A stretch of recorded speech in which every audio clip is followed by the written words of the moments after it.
All right, so good morning, good afternoon, everyone. Welcome in from across the continent. We've got a coast-to-coast audience in both Canada and the US today, and a big thank you for joining us here at Exploring by the Seat of Your Pants as we continue to showcase the coolest scientists, explorers, and places on planet Earth. This is my second last broadcast of 2023. We've done as an organization over 400 since January. I've done about 250 of those, so a big thank you to all of you amazing students for joining us for these programs. It is honestly the most incredible thrill every single time I get to have you guys on. Now, today we are going back live with one of my all-time favorite groups. Everyone who's ever come in for one of my programs with them knows this, the Toronto Zoo. I grew up in Toronto. I got to go to the zoo all the time. It was one of my formative, most amazing experiences to get to interact and see some of the most incredible animals on planet Earth every single time that I went. And we've had such luck with them, featuring some really cool creatures live on camera and stories of the conservation and education work that they do there. Now, today, it is a very festively appropriate broadcast because, as we all know, Christmas is coming up. A lot of presents will be going around to everyone, and just like us, animals love presents too. They love toys. They love to play with things to help enrich their lives, make them more stimulating, exciting, and more. So today we are going live with Mary Ellen, as always, to highlight some of the incredible enrichments at the Toronto Zoo, the things they use to keep the animals happy and healthy. So without further ado, thank you so much for joining us, Mary Ellen, and welcome back. Thank you so much, Jesse. Hello, everyone, and welcome. We are going to have a jam-packed program today. I'm so excited. Like Jesse mentioned, it's coming up on the holiday season, and we're going to be talking about what that means for our animals and different ways that we can help support them in their lives here through what we call enrichment as well. And we're going to play a couple guessing games. So I have some of our enrichments here just hidden under the scenes. So any teachers or educators, anyone out there watching right now, if you'd like to play along and guess, when I hold up items, just make sure you're near a keyboard and you can message in to Jesse or live on the YouTube chat. Jesse is fantastic and he monitors all those for us.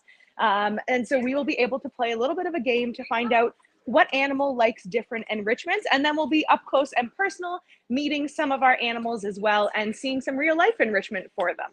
So before we get officially started, we're going to have Jesse bring up our land acknowledgement here before we get started. Thank you, Jesse. And then we'll start today. So we would just like to acknowledge that the land that we are on is the traditional territory of many nations, including the Mississauga of the Credit, the Anishinaabe, the Chippewa, the Haudenosaunee, and the Wendat peoples, and is now home to many diverse First Nations, Inuit, and Métis peoples. We also like to acknowledge that Toronto is covered by Treaty 13 with the Mississauga of the Credit and the Williams Treaty, signed with multiple Mississauga and Chippewa bands. All right, thank you so much, Jesse. So I'm currently standing in our Australasia pavilion right now. And if you haven't been to the Toronto Zoo before, or it's been a long time, we have different geographical regions around the zoo. And so we do this for a couple really important reasons.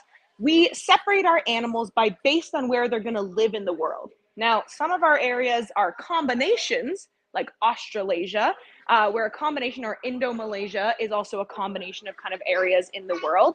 But we also have the Canadian domain, the tundra trek, the Americas, the African savanna, African rainforest, all these different wonderful, distinct regions of our world where our animals can live. And you might notice as well, there's some very green plants around me for being in Toronto in December. It's pretty cold and gray outside. We actually have snow on the ground, which is exciting.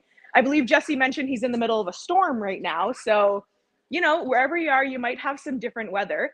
But I am inside in a t-shirt. It is hot in here. It is humid in here. But that is just how these animals like it. So it's really important for us to mimic the habitat that they would have in the wild and what they're used to in the wild. And that can be a form of enrichment already for them.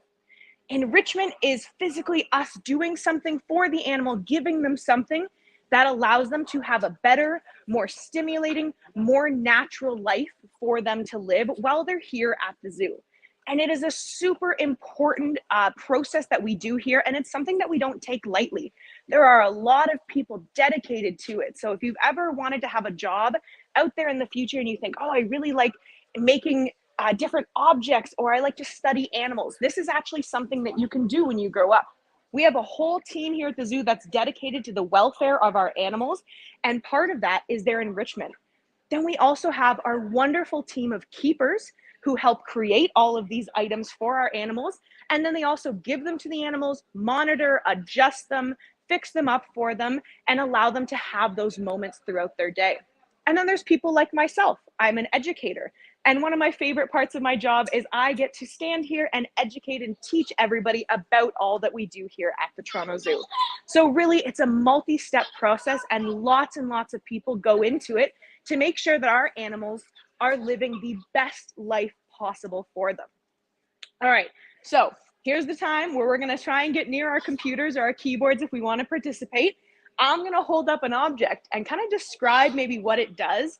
And we're gonna see if we can guess what animal might play with that object and might use it as a form of enrichment. And we'll go over why it's important for them in that moment. Now, I will say there might be multiple correct answers here, and even more than I can think of. But I'm gonna go based on what animal I know I borrowed it from.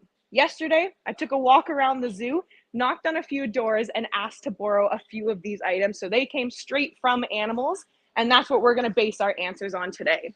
Now, this one might look a little familiar if you have a dog at home, but we have a weighted Kong. So this part's pretty heavy, this part's pretty light. What animal do we think would get something like this? Ooh, interesting. Wobbles Classes, around. please do chime in the chat. We've got a bunch of StreamYard classes, Alberta, Ontario, New Jersey, and beyond. Our YouTubers in Alaska, Vancouver, all over Ontario. So exciting to have you all. I mean, you did say dog. So my mind, and I truly do not know the answers to these. My mind goes to wolves. Like if we have a smaller one for dogs, maybe the Arctic wolves would be very cool. Seals we have coming in on the chat. What else we got? We've got gorilla. So we've got everything from apes to like carnivore of various kinds on land and sea. What is it, Mary Ellen?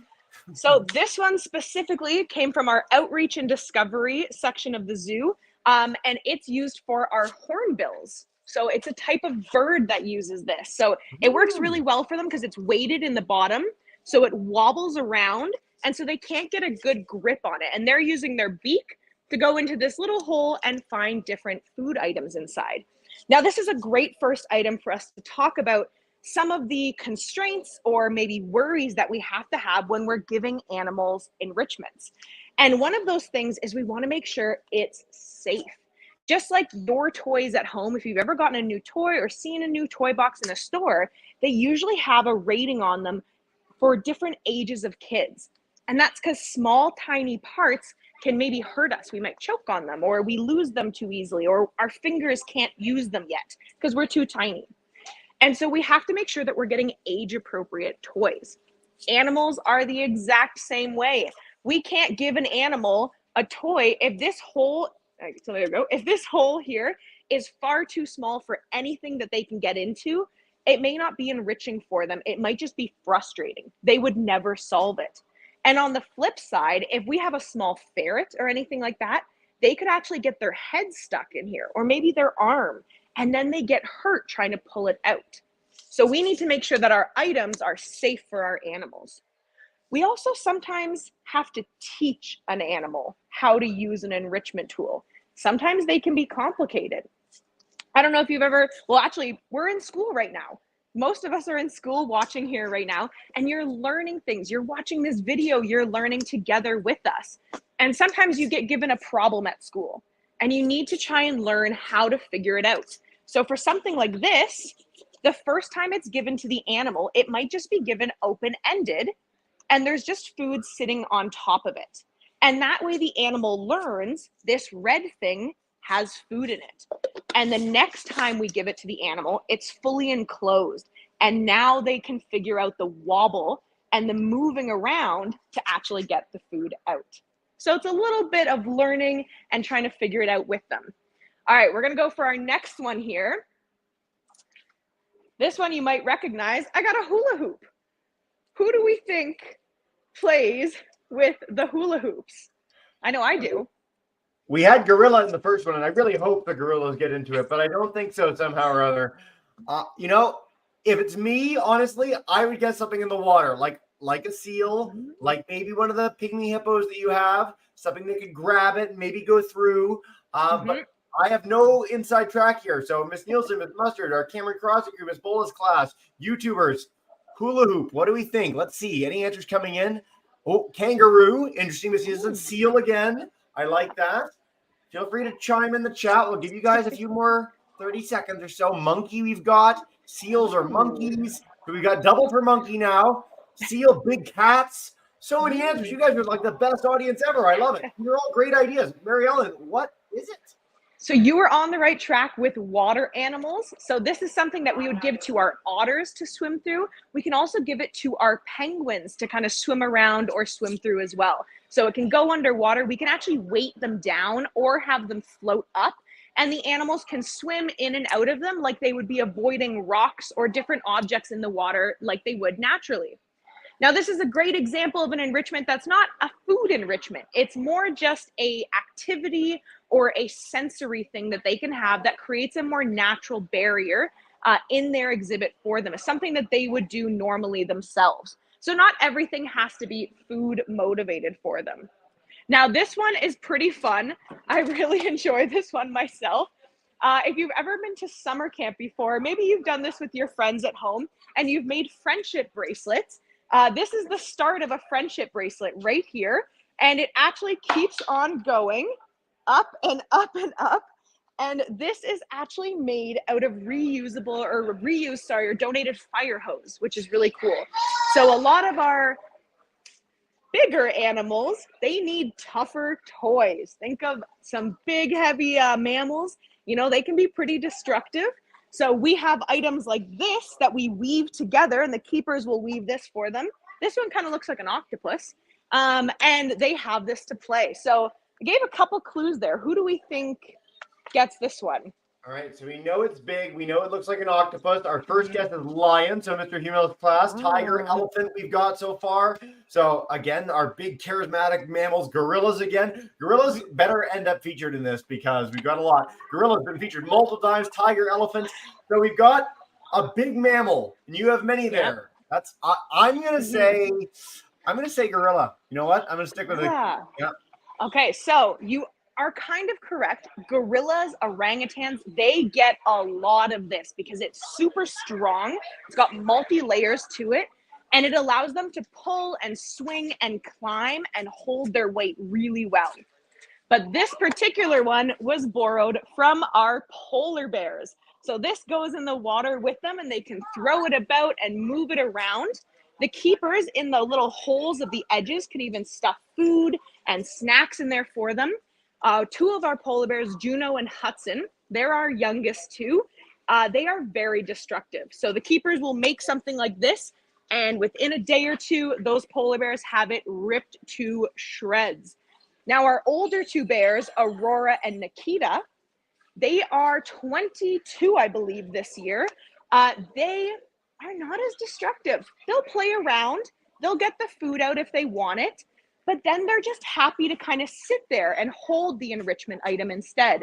And this is something we see quite often in animals. There's a big difference between younger animals.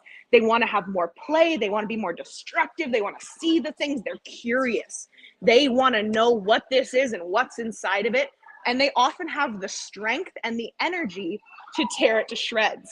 Whereas our older animals, they use it more maybe gently, more for its intended purpose. And they're able to kind of have it for a longer period of time, which is also kind of cool. So younger animals, a little bit more destructive. Older animals might have their enrichment items for a little bit longer. All right, I got two more here for us that we're gonna go over. Our next one is this. It's kind of like a plastic wires here. There's even two of them together. Mary Ellen, King Julian wears that in Madagascar, I think, as like a frill at one point. So I'm going to say lemur because clearly, but whoever wants to chime in, this is you guys have been an amazing audience. The YouTubers, fly classes are two frilly brushes. What do we think these ones are here? Let's see. Peacock, bear. I like that the class for peacock was like, well, it looks kind of like a peacock, so we should stick with that. Lion. We're sticking with big cats. If this is gorilla, I'm going to be really disappointed because I've gone all in on gorilla and nothing's happened for me yet. I'm very sad. Lion, what else we got? YouTubers, we'll give it a few more. Tiger again, overwhelmingly thinks monkeys or lemurs in Miss Mustard's class. Monkey, tiger toy. Okay, there we go. I like it. So this was a one to be a little nice. Technically, almost everything could get this. Specifically, these ones came from our goats, but that doesn't mean that only goats get them. So a lot of animals get this, and I like to think about it like in the morning, you know, I've got long hair. I have to brush my hair every day, but I have hands and a physical hairbrush that I do that with. Animals will rub up on these little bristles instead, and that's how they can get, oh, I just put a bunch of dust in the air for us. They can get their scratches or itches that they have on their back. If they have something on them that they don't want there anymore, they'll all rub up against it. So gorillas works, lemurs is a great one. Any animal that really enjoys that kind of tactile bathing with each other, tigers will rub up against it. And we can even move these from exhibit to exhibit. So we might give this to the goats for a couple weeks, and then we'll unscrew it from wherever it was drilled into the wall or the item and put it in a different animal's exhibit. And that way we transfer the smell of the animal with the item itself. And that can be a form of enrichment as well. For example, I have with me some extracts that you might use commonly. If you've ever done any baking, you might know what vanilla extract is. I also have banana, which I did spill on myself on the way over here. So I smell like banana extract now. I have peppermint, and then I also have curry and cinnamon for spices. So a lot of animals will put these on their enrichment items, and that just adds an extra layer for them to be able to go through. It stimulates their nose. A lot of animals are very scent dependent for hunting and kind of figuring out and navigating their habitat or their home. And so these help act as enrichment. If you're really bougie, like our lions, they prefer cologne. And so they will get name brand colognes like Ralph Lauren and other ones like that. Specifically, Fintan, our male lion, has a very bougie taste in cologne. Other animals are happy with their extracts. All right, I got our last one here for us. Now this one's kind of weird. What do we think this is? And they do come in multiple forms, but the base idea is it's a long stick with some sort of marked end. So the end is different from the rest of the stick. What do we think this is? And this works for a ton of animals. So I'll say, well, maybe guess what it's for rather than what animal it's for. So for me, that's the cane that Richard Attenborough uses in Jurassic Park with the little mosquito and the amber in the end. But that's just where my mind goes. I think our kids might something different. Man, goat threw me off. So I'm going to say goats are using this like all the time. Goats are like, apparently they're fascinating, but that's just my pick. What do we think? A bird to sit on? Cameron Crossy School. Okay, yeah. They sit on it. A back scratcher? That sounds nice. I could actually use a little back scratcher. I've been sitting for a while now. So thank you, Mr. Heroes class, for that. What else do we got? Training enrichment. Swat at or catch it. Like we're like a little baby playing like a. Yeah, that's interesting. Okay. I like these options. Let's take a couple more and then we'll wrap up. A drumstick. I'm hungry now. I need two. Yeah. A drumstick for eating. Yeah. Maybe that's where my you can tell that I've been at the computer a while. No lunch. These are great options, folks. Mary Ellen, what is it? I'm so curious. So this is actually used for training. So we would call this like a target stick.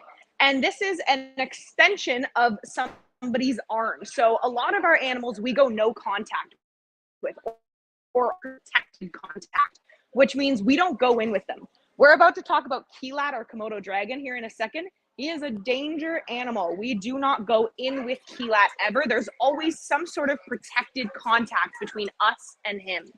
Now, training is a great form of enrichment that we can do with the animals. One, it adds some positive reinforcement to their life. It can break up their daily routine. It helps them bond with their keepers so that they're more used to their settings and surroundings. And then also it can make everyday scenarios less stressful for them. Specifically, if they ever need any vet care or they need to be transferred anywhere in the zoo or in the world as well, we can use training as a form of enrichment to help lessen that stress. So this specifically would be used if a keeper or somebody wanted an animal to maybe move or position themselves differently. And what we do is we train the animals that the end of the stick that's kind of different or marked, that end is the target end. And they either want to touch it with their nose or their paws or some part of their body. And the keeper will hold it somewhere until the animal positions themselves and touches it. When they do so, they get a whistle or some sort of reinforcement sound that lets them know that they did it correctly, and they will often get some sort of food reward. Now, this food is not part of their normal diet. It's like an extra. It's only a positive extra for them. It's not meant to restrict their normal diet because maybe they don't want to train today. Sometimes you don't want to go to school. You got to have a Saturday or a Sunday lazy day. Animals have those too. So we make sure when we're working with them, it's only positive extra things we're giving them to allow them to have that option if they want it. But this is really helpful. Our tigers, for example, are trained to open their mouths so we can see their teeth. We've had to do a couple dental surgeries on a few of our tigers recently. If you have social media, you have an adult in your life with social media, you can check out our Facebook page. We posted a lot about it. So our keepers were able to have the tigers open their mouth and they could see that something was wrong. They also can give us the undersides of their paws, which allows us to see if there's any cuts or if there's any stones or anything caught in their feet. Maybe they're limping and they're not quite walking correctly. If you have been on Facebook, you might have seen that our baby giraffe, or baby, he's quite large now, Matumaini, has a foot injury. And so he's been working with his keepers every single day to go into a tighter chute so that we can have him pull his foot out and we can help bandage it and make it feel better. But that can be stressful for an animal. They don't know what we're asking of them. And so using training techniques like the target stick allows us to talk to the animal and make sure they know what's happening and that it's not scary at all. All right, I have a few more down here. So we'll go through questions in just a moment here. And if we have a little bit of extra time at the end, we can come up with a few maybe bonus ones for us if we'd like to come back to them, because there are so many different types of enrichments out there. But most importantly, what I want to talk about is when the animals get these enrichments. So like I said, I have a ton with me here, but there are enrichments in every exhibit across the zoo all day, every day, and they often get swapped out. But as I also mentioned, sometimes our animals are maybe a little bit tougher on them than we'd like. So something you can do to help if you'd like to is at the Toronto Zoo website, we have something called the Enrichment Giving Tree. So you can actually help purchase a new toy or a new item for different animals that we have here in the zoo, like ball pit balls, target sticks. We have feeder balls like this one, even bubble machines. Believe it or not, our animals love to interact with like the foam bubbles that come out of bubble machines. They have an absolute ball with it. So there's lots of different ways. If you want to support our animals at the zoo, you can definitely check out our Enrichment Giving Tree, but also just learning about why we give enrichment here today and spreading this information and why you love animals so much is one of the best ways that you can help save all these endangered species out there. By telling people that we should save them, by being a voice for the animals in our world, you can help contribute to their conservation and their safety. All right, Jesse, I'm going to throw it back to you. I'm standing on a tripod right now, but I want to turn our camera around. So it's going to get a little bumpy here for me for a second. Perfect. So we'll throw it to you. Get in position. Yeah, I'll leave you to it. Sorry, I even cut you off. I was too excited to get you in position. There you go. We're going to check out our Komodo dragon friend in a minute, which I must say, as a reptile guy, like any crocodilian, large lizard, big snake is the best. The Australasia Pavilion, where Mary Ellen is by far my favorite in the Toronto Zoo. Everyone should go. It's an amazing place. If you are in the neck of the woods of the zoo, head there. They got some really great stuff on the go. And as I just brought up on screen too, if you want to check out the Giving Tree adoption page, it's right there. I'll make sure all our classes have this linked in at the end of the broadcast as well. Nice opportunity to do some fun stuff before the holidays, maybe a gift for people that are keen on those sort of donations. All right, Mary Ellen's almost in position. I will note again, too, everything we've ever done with her in the Toronto Zoo is on our YouTube channel. So if you want to check out any zoo program really ever, we've done over 35 over the last few years together. Lots to explore and discover right there. Now, it looks like we are in position, so I'm going to turn it back to Mary Ellen because no one wants to hear me talk anymore. Come on back in with our Komodo friend. Oh, there we go. So this is Keelat here, and Keelat has just been tossed in a form of enrichment. So he got a little mouse there, and he's coming over and he's going to eat it very quickly. He's not much of a big chewer, so much as a gulper, and it's gone. Yep, there we go. So it's a very quick process for him there. But he got a nice little treat for being the star of our program today. And while he's taken a second there to digest his enrichment that he just got of the mouse, and you might have noticed he was laying over kind of on the side over there. And when the keeper came up, he was kind of aware that something was going to happen and something was going to get thrown to him. So it did make him scurry around over here and kind of get that excitement going. Now, just looking around his exhibit, we can see some pool water in here. I have seen him swim. He does go in there.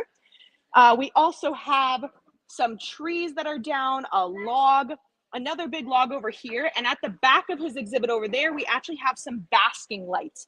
So some heat lamps that is very common for reptiles to get to help them thermoregulate, which I know is a pretty big word, but like Jesse mentioned, we've done a lot of videos here together, and we actually have a whole video in this building talking about why reptiles have to thermoregulate and what that means for them, which is really cool. So check that one out as well. All right, Jesse, I think I've talked enough. We'll leave ourselves on Keelat here. Let's hear from the audience. Any questions we've got? Fantastic. What an amazing lizard. What an amazing program. Thank you so much for doing such a great enrichment journey with us. And as you said, we've got lots of questions coming in. So YouTubers, there's like a gazillion of you. Please share in the chat. We're going to take as many as we can. Our live classes, we're coming to all of you several times, so don't worry. Miss Bowles' class, I know your camera's giving a little trouble, but if you want to flick on your mic, we will come to you in a minute. We're going to start with our friends at Miss Nielsen's grade 5. So if you guys want to unmute your mic, come on up. It's so nice to have you in Freehold, New Jersey. I think the town that has been involved in more broadcasts than any other in the history of exploring by the seat of your pants. So always a pleasure to have Freehold in. Come on up and share away. Hey, guys. Hi, this is Matthias, and his question is, what is the rarest animal you have? what is the rarest animal they have in the zoo? Great question. Ooh, the rarest animal that we have. That's a great question. So at the zoo here, we do try really hard to make sure that our animals that we have in our collection, it's called like an animal lives with purpose. So the reason we have them is based on conservation. So we do have quite a few animals that are considered endangered or critically endangered in the wild, which means there's not a ton of them left. I would say rarest animal that we have, though, I'm just doing a pavilion walkthrough in my head really quickly here. We do have Przewalski horses here, and they were actually thought to be extinct in the wild a long time ago. But through conservation efforts, we do have a pretty healthy population here, and they've actually been reintroduced into their population in the wild as well.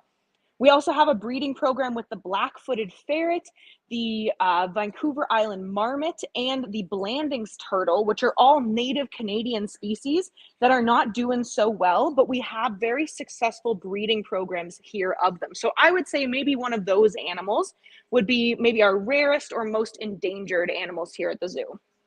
One of my very first projects as a kid when I was about the age of our students today was on the Vancouver Island marmot. So thank you for mentioning it. That was very fun. We're going to head to Miss Mustard's class. Come on in Brampton, guys. And then Miss Bola, we're coming to you right after that. YouTubers, I love all your questions there. I will come to you shortly as well. Hey, Miss Mustard. Hey. How do you teach the animals that got hurt to do the things they used to do again? Oh, so how do we teach them if they've gotten hurt, how to do something again? Yeah. Oh, that's a good question. Yeah, so that sometimes happens. Like I mentioned, our giraffe has a hurt foot, and it's all through that positive reinforcement training. So essentially, when they've had an injury or anything like that, we'll slowly work back up.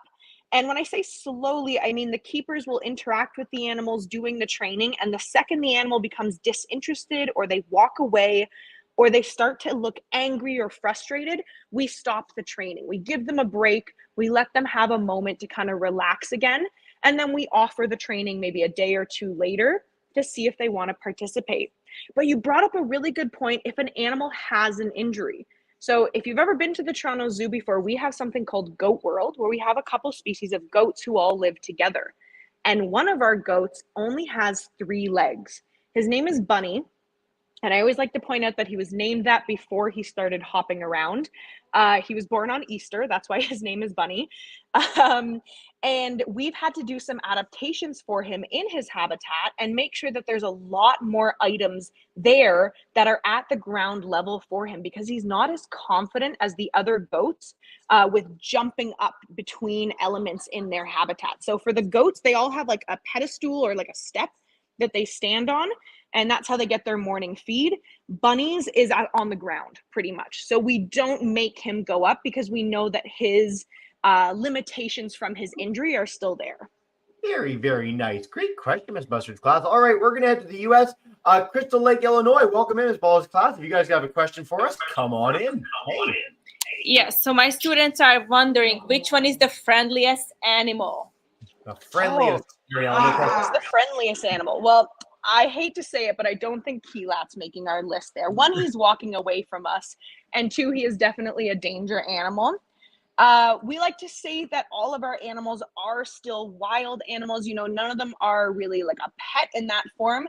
But I would say the friendliest that we do have would be our domesticated goats that we have in goat world, like Bunny per se.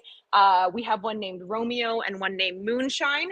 And if they do come up to the fence, you are allowed to give them a few pets, and they do enjoy that. So I would say our goats are probably our friendliest of all the animals. On my bingo card for the day, I did not have Moonshine the goat appearing in my mind. So thank you for this very much. We're going to take a few from YouTube, and then we're going to do a whole other round with all our live classes. So stick around, everybody. We've got lots of time left. Miss Tomash's group joining us all the way in Alaska. It's so nice to see you guys again. They want to know how many animals total are at the zoo. Oh, that's a good one. So it does change. You know, animals are being born, or we have animals moving in and out of the zoo, or unfortunately as well passing away. So on average, we say there's about 3,000 to 4,000 animals, about 250 to 300 species of animals though. So I like to put it into perspective that I say 4,000, that's a really big number. It's a lot. It's probably more kids than you have in your whole school and then some.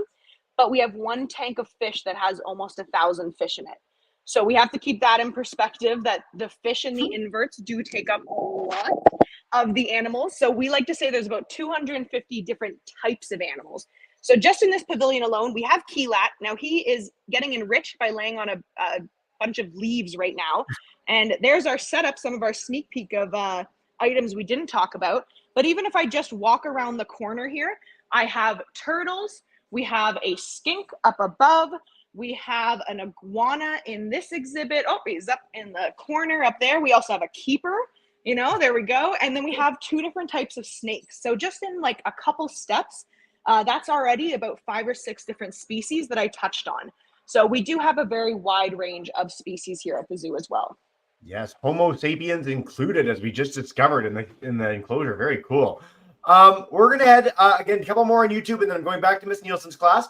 Where do you get all the enrichment toys, Mary Ellen? Great question, guys. Oh, that's a great one. I'm actually going to head back to our enrichment items really quickly to show some of them off again. So some of them we make. They don't have to be super fancy. And then some of them we purchase, or we actually have, like I mentioned with the enrichment giving tree, you can purchase. So this is like a mirrored surface. It's not as shiny anymore. The hornbills had a ton of fun with that one, but it wobbles around and moves. The Kong is something we buy. But then in here, we have the item like our fire hose. This is something that was donated and then we made ourselves. So some of these are purchased and then some of them are donated to us instead. Amazing. All right. Last one on YouTube, and then Ms. Nielsen, we're coming back for you. We had a question really early on about what stops the birds from wobbling the enrichment tool until the food comes out of the hole. So back to our Kong toy. Is there a way that they can do that? Like, how do you, I don't know, make sure that they're an appropriate toy just generally? Yeah, so when we get a new idea or we want to try something new for an animal, we do a lot of research on it. So we check out the specs and kind of the dimensions and the size for it to make sure that it would be safe for an animal. And the first time, and even a couple times, the first few times that they get it, they're always monitored with the enrichment item. And we see how they react to it, if they like it or not, if they're scared of it, if they're gonna hurt themselves, or even if they're gonna ingest it. So sometimes we use paper bags for enrichment, and that's safe. We don't want them to eat it, but if they do eat it, it's not going to hurt them. And so we monitor them to make sure that they're using it correctly. And if they're scared of it, or we think they're getting too violent or damaging with it, then that enrichment item is switched out for something else. Fantastic. Great question, guys. All right, we're going to head to a few more live and then maybe one or two more from YouTube. On Miss Nielsen's class, come on back in for your old fifth graders and take us away. All right, we have Elise with a question. Do your animals have a schedule? Ooh, a schedule, Mary Ellen. Yeah. So that's a really great question. We try really hard for them not to have a schedule. And that sounds kind of weird, but in the wild, animals don't follow a similar schedule every day the way humans do. You know, think about for us. I woke up this morning, I came to work, I come to work every weekday, you go to school every weekday. We have a pretty set routine, and that works for some of us, but not for others. For the animals, the keepers are still on a schedule because they have to come to work and then go home to their own families as well. But we want to make sure that the animals aren't just waiting for things to happen, because that can be almost a bad form of enrichment in their lives. And we do see this. Sometimes it's called a stereotypic behavior. We have a sign about it actually for one of our polar bears, Juno. She has a couple stereotypics.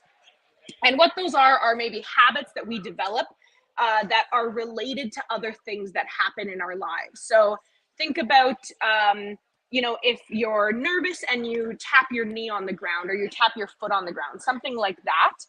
And one that we see our animals getting is they hear keys jingling and they know a keeper is coming. Or they see, we all wear green shirts and khaki pants, and they see that and they think that a keeper is coming to feed them. So we do try and mix up their day and kind of shake up what their routine is going to be. So we don't train them at the same time every day. We don't give them food at the exact same time every day. And we try and shake up who's working with them every once in a while as well to make sure that they're not on that set schedule. Yeah, what an interesting, nuanced answer. Thanks for that, Mary Ellen. That was great. We're going to take one from Ms. Ball's class now. I'm going to take a joint one from YouTube, and then we're going to wrap up with Miss Mustard's crew in just a minute.